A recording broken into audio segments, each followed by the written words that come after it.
Welcome home to USA Global TV and Radio. Ours is a place where dreams take flight, voices are heard, and stories are shared. This is where cultures meet, connections are formed, and ideas are transformed into action. This is your destination for authentic storytelling, diverse perspectives, and meaningful conversations. We're where global stories unite and bridges are built beyond all borders. Discover our world of education, entertainment, hope, and inspiration. Together, we're building bridges worldwide. Subscribe to our USA Global TV channel and download our USA Global TV app. Be our guest or join our team. Visit usaglobaltv.com. With heartfelt thanks to our executive producer, Dr. Jacqueline Kerbeck, music scored by Yifei Tang from Cloud Road Music, creative direction by Paul Garcia, and I'm Al Cini, and I'm very proud to be part of the USA Global TV and Radio family. So join us here at USA Global TV and Radio. Make us your home for global connection. All rights reserved. This video and its contents are the exclusive property of USA Global TV and Radio. Unauthorized use, duplication, or redistribution in any form is strictly prohibited. Thank you for being a part of our global community. Let's inspire together. Hello and welcome to another fabulous episode of The Business Show here on USA Global TV and Radio. I'm Dr. Jacqueline Kerbeck. I'm going to be introducing my co-host, and then we have a fabulous guest. So my question for you is your business truly being guided by strategy, or are you operating on instinct, habit, or what's always worked before? We're going to explore this and so much more as we get into our show today, why every company needs an advisory board. First, let me introduce my co-host, dear friend and mentor. His name is Al Cini, and we have been working together in television since 2019. He has been part of major networks across the world. Most of them have 3 or 4 letters. Figure it out. I'll give you time. In the meantime, he is one of the co-founders of ProFit for Teams. Let's welcome Mr. Al Cini to the program. Hello, Al. Good to have you. Dr. Kerbeck, it's always a pleasure. Thanks for having me today. Thanks for coming back again and again. So before we get into our topic, what is it that you do at ProFit for Teams, and how can you help people? ProFit for Teams is a team development program that, and we don't call it team building because we go beyond that. What we try to do in ProFit for Teams, what we actually do, is help a team discover the collective personality that represents who they are when they're doing their best work on their best day. Then we use that as the core, that data, really, it's very data driven. We use that as a core for a series of workshops that align everybody with each other, and not just with each other, but also with the goal that they're trying to achieve. And it's very accelerated and it's very scientific, but the science is hidden under the hood, and it's a great experience. And that really is what ProFit for Teams is about, and easy to find. So I hope people will reach out. I also want to say too that there's an element in ProFit for Teams that was added, let's say, a couple of years ago when we expanded the model a little bit from an earlier version. And Lisa Manioki helped discover it and take advantage of it. It's called the connector element, and our guest today embodies the connector element. Candida Cisak is the center of the business universe in the Philadelphia area, and has clients, in fact, all over the country, and knows people all over the world. And she is the ultimate connector. She's the person who, when you tell her you've got a problem, can find the people who can help you solve it, can offer the solutions that can make the difference. And that's what made it possible for her to assemble a mission impossible team of people in eLab, a huge portfolio of potential advisors for companies to help them in a wide variety of topic areas. And that's why I'm looking forward to this conversation. I'm super excited as well. And for our viewers, we do have the website up and we will be sharing the link. So I did have the opportunity with you. I think we did interview her a number of years ago, didn't we? Maybe in 2020, 2021? We did. And the world of Candida Cisak has only gotten bigger since then. All right. Without further ado, let's welcome Candida Cisak. Hello. Nice to have you. Hi. Good morning. Candida, how are you doing? I'm good. Thank you for inviting me on the show. It's great to have you. Great to have you here. Listen, Well, does connector describe you? I mean, you've got more friends and associates than any other human being I know. And you know enough about each of them to be able to pull them together to solve problems for people. It's amazing to watch. So maybe you can tell us a little bit about ELAB, which is the Purpose of this? solutions firm that you've created. Yeah, no, ELAB came about in 2014, October 17. We started in August gathering information whether it was worthwhile having an organizations of executives that would be advisors. And after I wrote to 30 CEOs, they answered and said, absolutely. I called a breakfast at the Four Seasons. 28 of them showed up, and that's what started the organization. So we've grown since the last time I've talked to you, in the sense that now we are executive leaders for advisory board. We're service marked. We're a 501c6. Most people will refer to us as the matchmakers of advisors to CEOs. Because we're a 501c6, we do not accept money from the CEOs that engage our advisors. We only have dues for the advisors during the organizations, because we provide different programs. So there's absolutely no risk and no reason why anybody who think they might be able to get you to engage your team to get help should call you. Everybody should just call you. There's no reason not to call you. I've often said that, but I'm the founder, right? So Yeah. why don't people call? Because basically they get these executives, and if you look at their profiles, they are amazing, amazing executives. They've sold companies. Some of them are on board of directors. They've been high-level CEOs or COOs of diversified companies, and basically they can provide that knowledge to help you strategically enhance your company, whether you're growing it or whether you want to sell it someday. That, to me, there's no reason why you shouldn't have an advisory board, either of 1 or 3 people. We like the odd numbers. You can have 2. And basically engage their brains for a small retainer to support your company's growth. It's amazing, and it's like it ought to be a public utility. You should just be able to plug into it. It's just great. And but before we get started, I know Dr. Jacqueline has a ton of questions, but I have one question to set the stage for this. What is the difference between an advisory board and let's say a fiduciary board, or a board of directors? A fiduciary board is that. It's governance and fiduciary. Basically, it's a different liability, et cetera, et cetera. An advisory board is you hire or you engage these advisors to help with the strategic growth of your company through operations, through financials, through sales. They advise you. They're not governance, even though all of us take it personal in a sense. We try to govern, but the fiduciary part is not there. Oh. Even though, again, if you've been in business, you always have an element of governing your board and being responsible fiduciary for the CEO and the growth of the company. And so an advisory boards come and go, and they change they could evolve over time as your needs change. It depends. Yeah. It's if you change your advisory board every 3 years, you're not getting the value. You should have them depending on what the program is, or the strategy, or the journey. If you want one to help you build a strong company so you can sell it, that could be 4 or 5 years. Yeah. Unless you're selling fast and you don't care what the amount is. If you want a board to help you going from 2 million to 10 million to 20 million to 100 million, you want to keep the consistency of the board. Some might opt out after 3 or 4 years and you get another advisor, but the value of the advisory board, whether it's the same 3 or the same 2, is the fact that they're there to support the growth of the company. And all of them have tremendous connections and value, whether the connections are for business or the connections are depending on what you need. Like I have a situation now, they need a CFO. Well, there's some that we work with that we're very comfortable with. We know they have good business sense besides financial sense.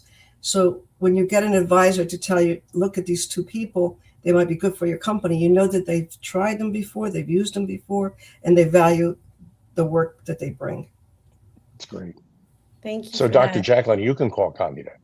Yes, absolutely. So I've interviewed thousands of business owners, and one thing, the theme that I hear commonly again and again is that they're not willing to give control away in any manner. They're just micromanaging every single aspect. So the thought of an advisory board might be a little overwhelming. What would you say to them about how to break through this and really embrace having an advisory board?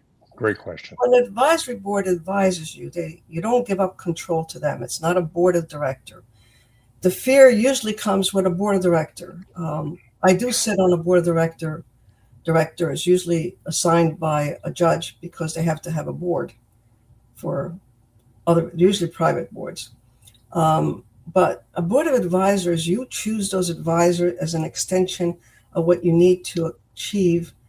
And you probably can't even afford to hire one of them directly. So the fact that they will do it on a retainer and give you the advice necessary for your growth, which should be strategic, it should be operation, financial, people, and so forth, I can't understand why somebody would say, I don't want to give up control. As a founder of a company, you don't give up control, but if you don't have the best independent advisors around you, you could lose traction. And I have so many stories that I won't bore you with, and I have so many good stories.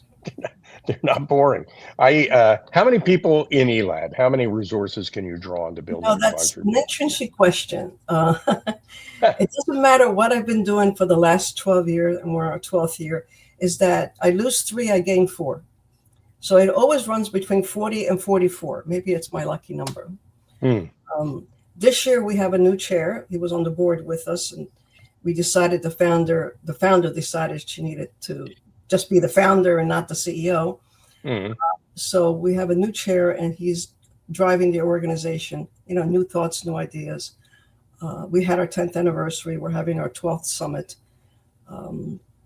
I just never understand why people don't have advisors. Well, what are the maybe we need to educate them. What are these 44 people that work in eLab? What are their specialty areas? Give us a quick summary. Okay. They don't work in eLab.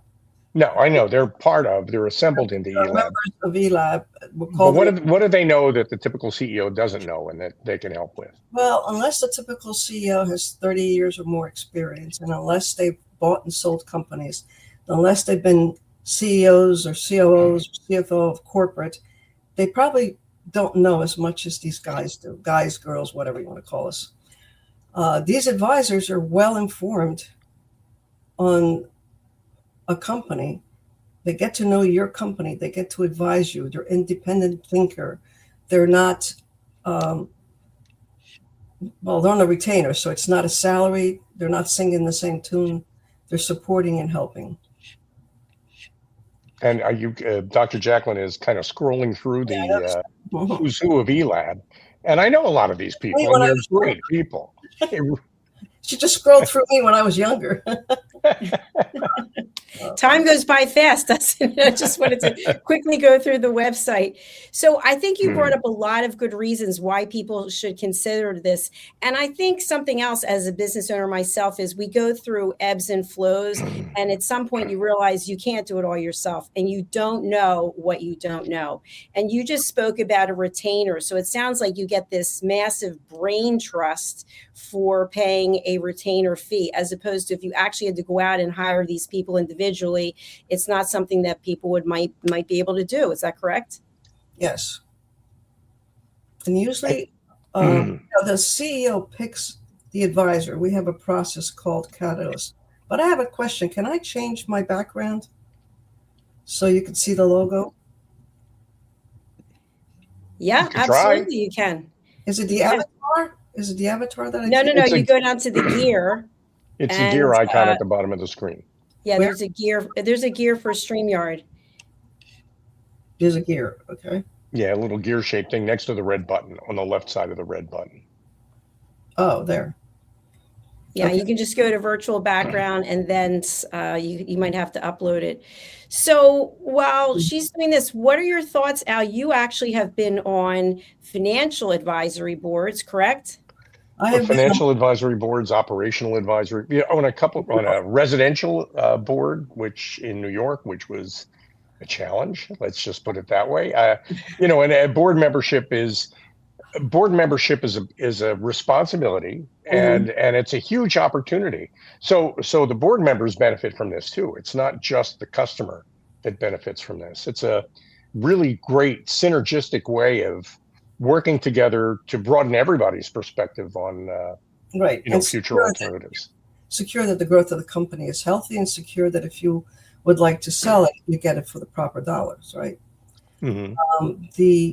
What was I going to say? The catalyst process, which you knew, Al, is the growth company catalyst. We renamed it Catalyst.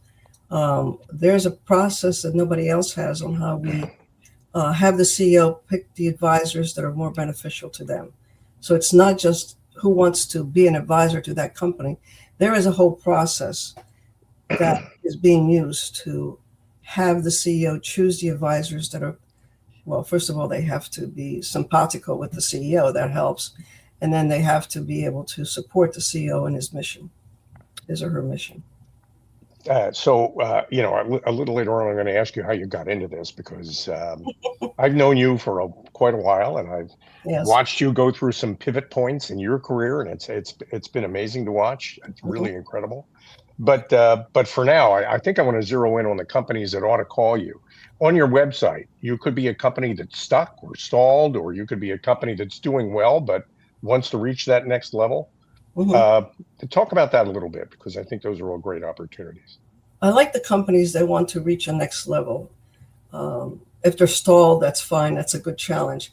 But if they want to grow, if they want to take care of their employees, if they want to reach a certain market, strategy has to be a part of it. And strategy is like any race. You try it, you do it, and then you stay the course. But when you stay the course, there's always obstacles, and you have to know how to move around those obstacles. If you have a good strategy, you can move without losing sight of the vision of what you're trying to achieve with your company. And a board will keep that on target. Because their interest is not how much they'll make. Their interest is how much can they help this company get there. So it's also a community service in a sense, because their retainer would never, what they got, if you look at their history, their career history, or if they had a company, a retainer does not fulfill any of that. They're doing it purely to make sure that our companies that are in a small zone under $200 million, even though the company I sit on is $300 million, does grow successfully, does support the employees, does support the strategy and the vision. Yeah, it's great. When do you think is a good time to bring in an advisory board? Is it in the beginning? We talked about being stalled, the next level of growth, but for each company that might look and feel differently, especially in the beginning when business owners are purely in the tactical, as opposed to not looking at the big picture. It's like, oh, I have so much to get done, right? I'm wearing all these hats. So when's a good time to bring you in?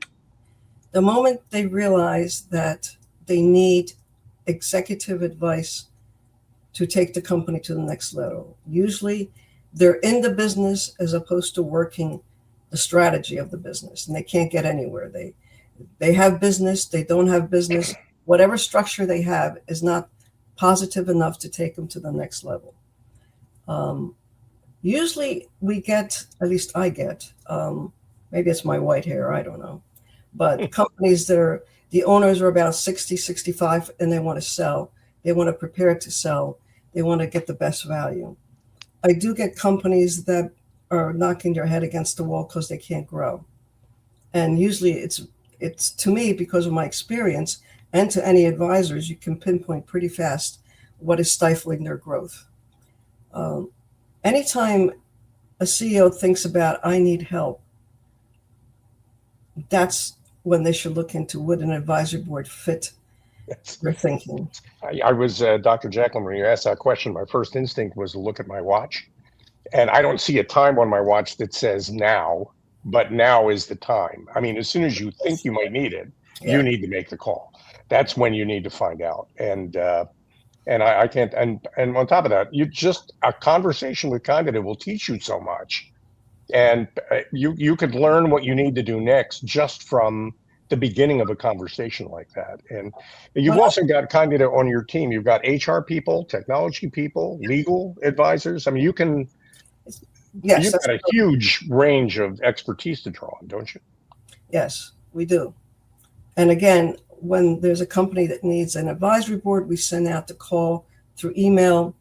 It is a private process until we have the mix of 6 to 10 people that think they can help that company. And then we go through a process there, and then go through a process with the CEO. After that process, which is all together on Zoom, the 6 advisors that match closely what the CEO is looking for, then the CEO gets to talk to the individual advisors, and they get to pick either 1 or 3, depending on the size of the company. So we guide them throughout the whole process, but they choose what's best for themselves. And from the other perspective, what if someone's watching today and they're thinking, oh, I'd like to join her team. I'd like to join eLab. How do I get considered to be an advisor? I usually get an email or a connection from somebody I know that says, I'd like to be an advisor. I looked at your site. It usually comes from a friend or a colleague. And then I go through my own screening. I call it my Italian screening. We have a conversation as opposed to, it's not an interview. Most of them are so well educated and executives. It's not an interview. It's a conversation of what they're looking for and what value they can get from the organization besides the value they can bring. And then it goes to the board. 3 members of the board have their conversation, which is always different than the founder's conversation. And the person decides whether it's good for them or not. And then we go through a welcome process, so forth and so on. Great. And whenever they have their meetings, they always have their meetings in a nice place with great food. So it's a terrific social opportunity as well as a terrific professional opportunity. And we're back to having 2 or 3 lunches a year. And the summit is November 6th at the Radnor Hotel. It's very nice. Very nice. And so, Candida, when you were 6 years old in Italy, and everybody else was playing with dolls and trucks, you were thinking someday you're going to found eLab, right? I mean, this started when you were. Catch us up on the whole history of how you ended up creating this terrific organization. I had a company, CTS Associates, and I've had 3 companies. One I sold to Deloitte back in the 70s. Another one I sold to Grant Thornton back in the early 90s. But I never lasted very long in corporate. Just the way it was. And I never got sad when I had to leave. I never look back at my career as I should have done this and should have done that, because if I lost a job or decided the job was not for me, I'd start a company. So in 2002, the same thing. I think there I lost my job for whatever ungodly reason there was in corporate. Who knows? Basically, I decided, okay, I'm not going back to corporate. I'm going to start a company. I started CTS Associates, and what that is a lot of consulting for a lot of growth companies. And one day, one of my first clients says to me, "You're burning out of consulting. Why don't you build me a board? You're good at that." I already was sitting on a university board, a hospital board, and a couple of nonprofits. But, those boards are the ones you give, not the ones that pay you. So, and I was sitting on a board that was paying me almost a salary, because some boards, if they're public boards, they're quite good in financial parts. But anyway, I looked around when my client said that, and I said, you know what, I am burning out, but I love advisory. I don't love doing the work anymore. I just want to advise people. And I decided, you know what, this is probably a good time to figure out if any CEO would love to have an institution, a community, a service that lets them pick their advisors. It's just not ad hoc. So I wrote an email to 30 CEOs of large companies. 20 of those large companies, 10 of them were $100 million companies. And they said, what are you waiting for? That was their one-liner, just even though it might have been a sentence.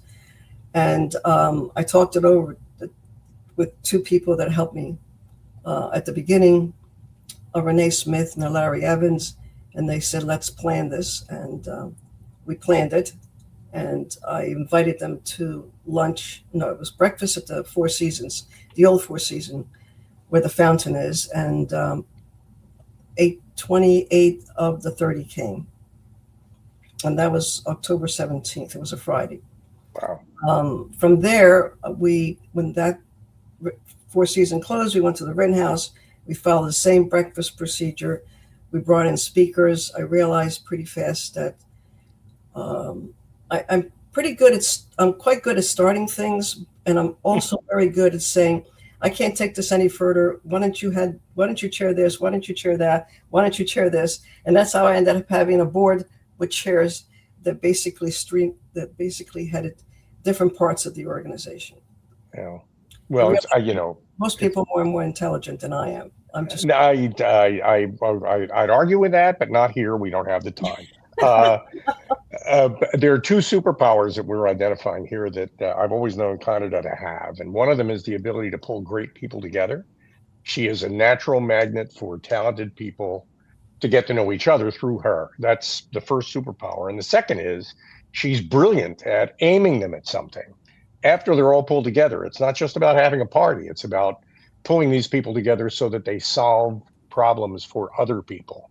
And that's always been a gift.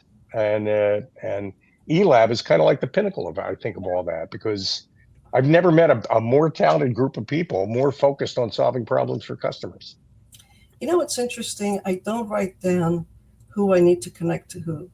For example, I was in a chocolate shop because I love dark chocolate. And I ran into someone that I helped 15, 16 years ago. And he says, do you remember me? I said, yes. I helped you connect with so-and-so. He goes, do you remember my name? I said, no. And he started laughing. He says, you remember who you connect to whom? And of course, he introduced himself, and then we talked, and I'm helping him out with something else. And now he's ready to join eLab. I can remember who I connected to who, what year I did it, but sometimes I don't remember the name. That's funny. Yes, we all have our limitation in the memory end of it. And I never write down, if I meet an Al senior and say, Al, you should meet this person. It's in my head. I don't write it down. It's magical. That's a real talent. Yeah, absolutely. Really is.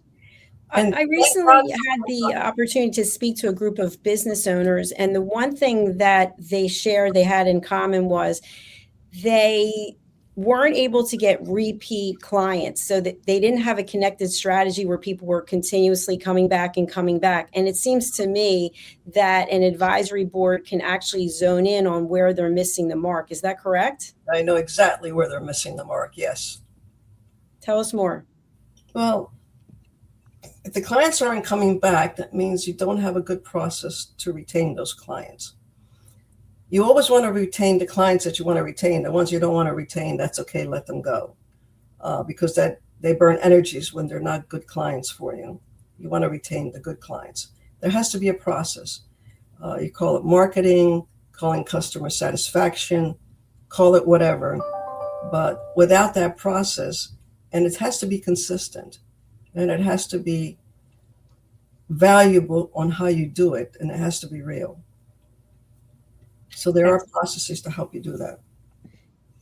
Excellent point. Thank you. I have one follow-up question, then I'll go over to you, Al. So I think we understand the value of being in our car and driving by a business and we say, oh, we see the marquee, we see the sign. Okay, there's a brick and mortar business. Many businesses have gone online and some of them are really only using social media. So for example, I know people, their entire marketing strategy is on Instagram. It's not us, but I know people that's the case. I'm sure that there are people at eLab who have experience with marketing, social media, et cetera, and can help business owners who are coming from this perspective as well, right? Yes, we have actually on our board, we have John Koski from White Penny, which is a strategic marketing firm. And then he uses other people to do other things. But some companies are not made for the social media part of it.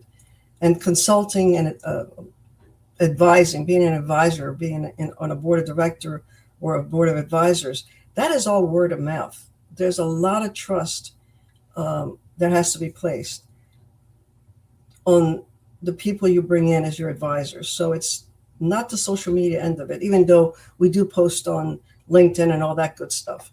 But it is about I call it the underground network that gets you to a CEO that wants to have you on their board.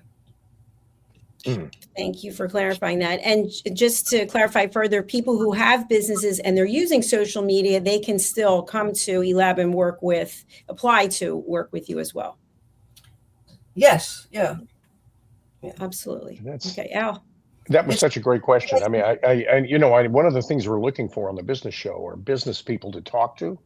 And just in this conversation, I figure we've got 44 potential guests in all the members of eLab. And we definitely want to talk to each of them individually. I know many of them, and every one of them has a complete story to tell about how they have been successful in business and helped other people be successful in business. And that's the magic of kind of the CSAC, is to pull them all together into this thing called eLab, which I think is just great.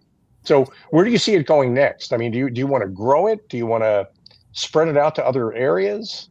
Well, executive leaders for advisory board will grow on its own. It's not, we're not looking for members. We're looking for qualified advisors. So, and we're staying on the East Coast, even though some of our advisors, we have one in Kentucky, which I love because I love his accent. Great. I said that to him. You can join. You got the accent. And we have 2 or 3 in Florida. It's going to be a third one in Florida. They come up. They do all the series that are on Zoom, and they come up sometimes for the lunches, but they always come up for the summit, which is always, it's usually the end of October. This year it's November the 6th. So they don't feel like they have to be at every face-to-face meetings, but we left it on Zoom because the audience is there. And it gives flexibility too for us. That's great. So your customers then are all over the area, not just in the Philadelphia area, but elsewhere in the country. Maybe you can profile that for us. I think you know Tom Scuria. He does the outreach program. Mm-hmm. Yeah. So he's still, I mean, he loves doing the outreach. He's a master of that. So he's presented at the Union League. He'll present to law firms, accounting firms, strategic exit partners. These are all places. Our advisors or members, whatever you choose, do go out to live events. And that's where we get the information back from. Great. I'm wondering for our audience out there, because there are people from all different walks of life when it comes to business.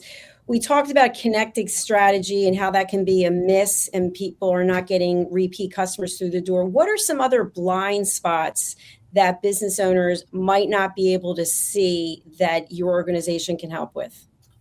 The organizational attachment, I call it, where they're attached to certain people in the organization, but those people are not functioning well for the company's growth.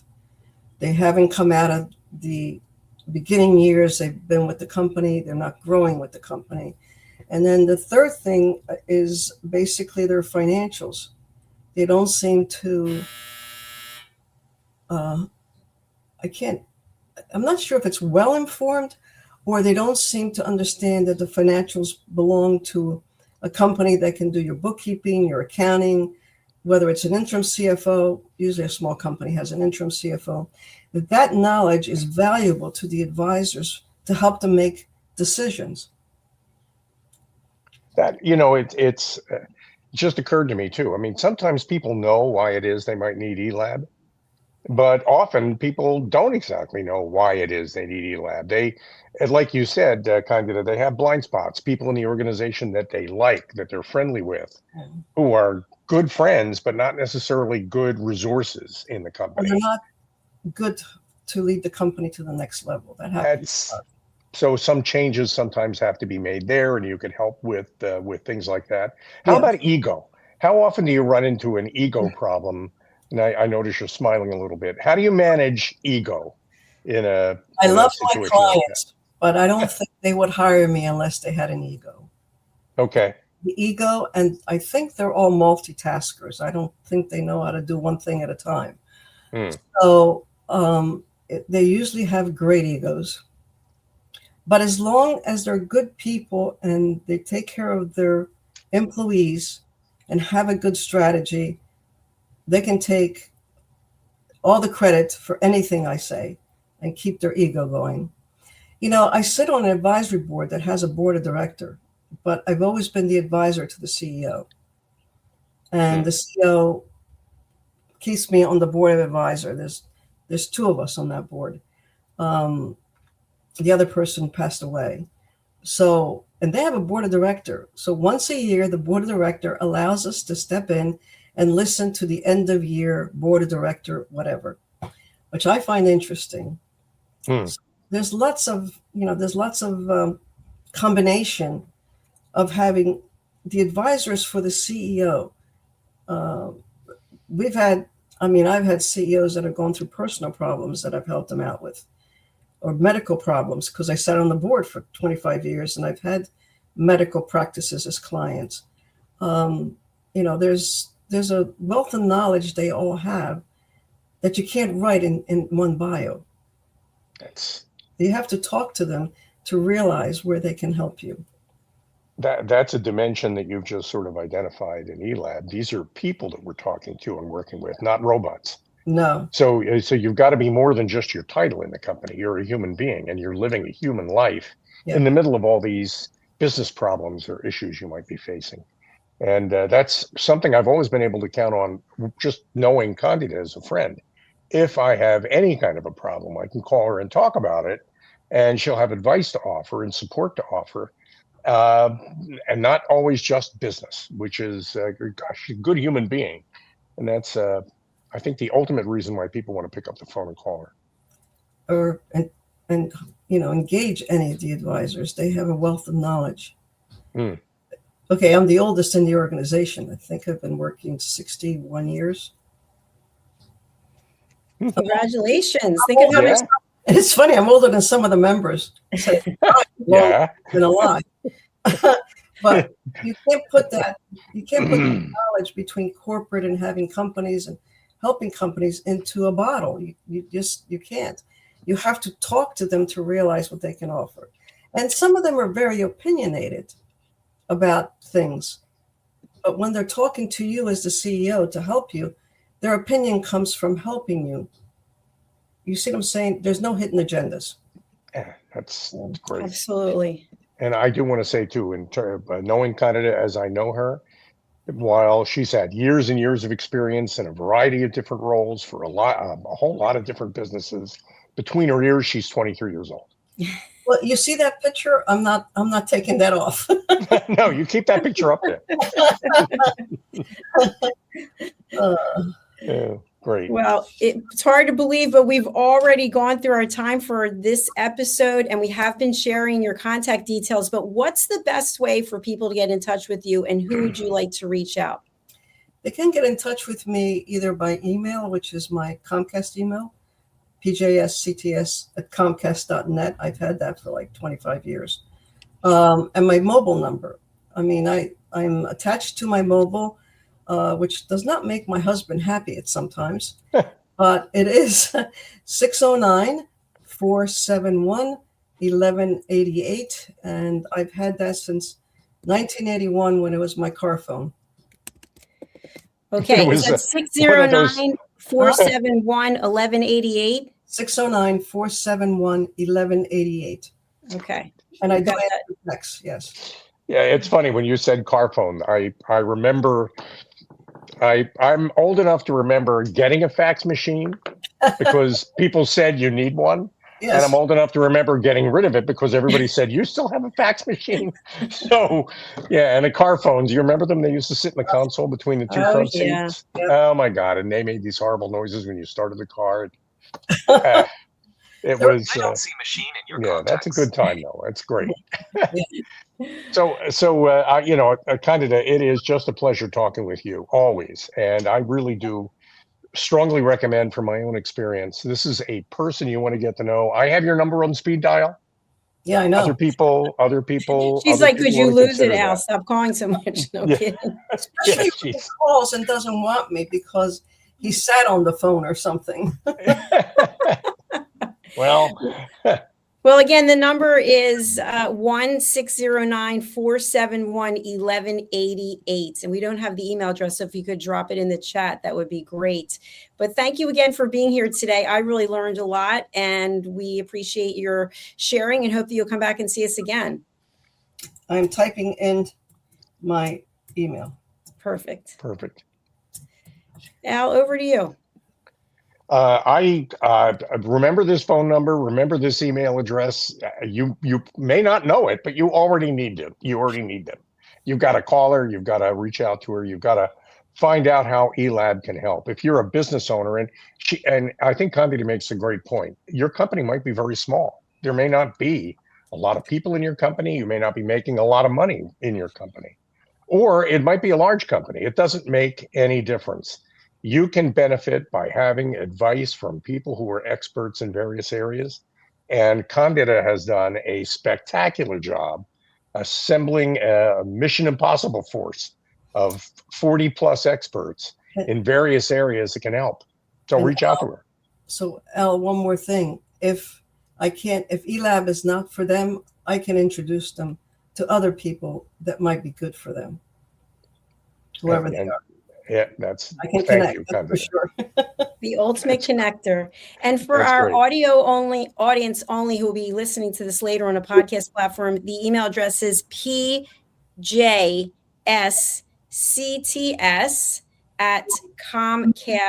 pjscts@comcast.net. All Yeah. right. Great.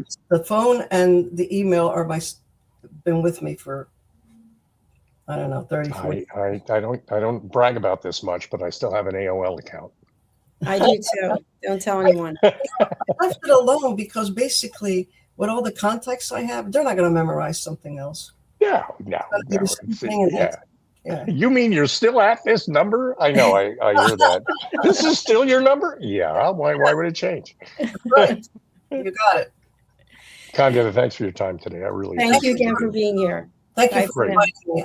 I really, truly enjoyed this. Thank you very Yes. much. Dr. Kerbeck and Mr. Alcini. My pleasure. Thank you. Bye. Al, thank you for being here. If people are interested in working with you and Lisa and your team at Profit, what's the best way for them to get in touch with you, and who's a good contact for you? My phone number is 212-480-3730. And my email address is al@pro-fit4 teams.com. And it's funny these days. It's hard. It's kind of hard to describe who want to call me because I'm having so many great conversations with so many people. My original understanding of Profit for Teams was that it solves organizational problems for middle managers in large companies who have teams of people that they manage, or for small companies that consider themselves to be a team. And I've always imagined that. It's a terrific kind of a team building experience. It's way better than the typical entertainment experience that people have. So we're a great way to solve the problem of, oh my God, I got a bunch of people coming in from all over the world in April. What can I do for them to get the ball rolling? We have a great solution for that. That's based on what's already in their people's heads. That's what's so interesting about it. But lately, I've been having conversations with people who see a bridge with artificial intelligence and a bridge with other areas. And that AI bridge is expanding at the moment. We're modifying our approach so that we work not only with people, but also with AI agents. If you can imagine it, the number one problem people have in companies when it comes to their people is the onboarding problem. What do I do when somebody joins? How do I teach them what's expected of them and what it's like to be here? We have a great solution for that. And it turns out that we're now tweaking our solution so that when you onboard AI like ChatGPT or Copilot, when you onboard an AI, we have a solution for that. Because when you think about it, really, if you're using AI correctly, then AI is part of your team. It doesn't replace your team. It doesn't replace the people on your team. It joins your team and helps your team be its best collective self that it can possibly be. And we have a way of teaching that collective personality to something like an AI bot. And it's turning out to be a pretty interesting series of conversations these days. So call me, I guess, and let's talk. All right. Well, I'm closing out the show. Please drop your email address and your phone number into the chat, as we don't have them here on the screen. Okay, All right, everyone. Okay, I will do that. Okay. Thank you. Thanks for being here today. We really do appreciate it. If you have not done so, please do subscribe to our YouTube channels. We're streaming on many locations, but we'd love to have you as part of our community, USA Global TV and Radio, where we have earned the YouTube Silver Creator Award for over 100,000 followers, and Dr. Jacqueline Kerbeck. And just on a personal note, I do have a number of books that are coming out. One of them is a business book, Stop Giving Away Your Value. Are you giving everything away for free and wondering why you are not making any inroads or your business isn't growing? That book will be coming out shortly. But another one that's really near and dear to me, as my role in the Crohn's Colitis Foundation, being a board member and also being a fundraiser and also being a patient, is my new book that's coming out for children. It's called My Tummy Hurts. Take a look, and then we'll be back with our next program. Thank you again for being here. Bye for now. My Tummy Hurts by Dr. Jacqueline Kerbeck. Meet Jackie. She loves recess, running with friends and laughing on the playground. At school, Jackie tries to play like she always does, but suddenly the pain comes back. Lately, something feels different and her tummy hurts, sometimes a little and sometimes a lot. With the help of a caring teacher, a nurse, her mom, and a kind doctor, Jackie begins to understand what her body is trying to tell her. Sometimes tummy pain is more than a simple bellyache. Some children live with conditions like ulcerative colitis or Crohn's disease. Jackie listens to her body. She asks for help. She knows she's not alone. And Jackie finds her way back to running, laughing, and being herself. My Tummy Hurts, a kid's guide to bellyaches and bathroom troubles by Dr. Jacqueline Kerbeck, available on Amazon and in fine bookstores around the world. Is it true? Is it kind? Is it necessary? In a world quick to judge, one book dares to reveal the hidden cost of silence. Discover holy but harmful, The Silent Sin of Judgment, How Hidden Judgments Destroy Relationships and Damage Lives by Dr. Jacqueline Kerbeck. The Amazon #1 bestseller that's transforming the way we understand ourselves and the way we see others. Pick up the companion workbook to uncover your own hidden judgments and learn how to break free from them. Available now on Amazon and at fine bookstores worldwide. USA Global TV and Radio proudly presents Tracy Cram-Perkins, a dementia caregiving survivor teaching how to balance care with peace of mind. #1 resource for dementia caregivers. It's the book Dementia Home Care: How to Prepare Before, During, and After. Over 17,000 copies sold of this must-have guide.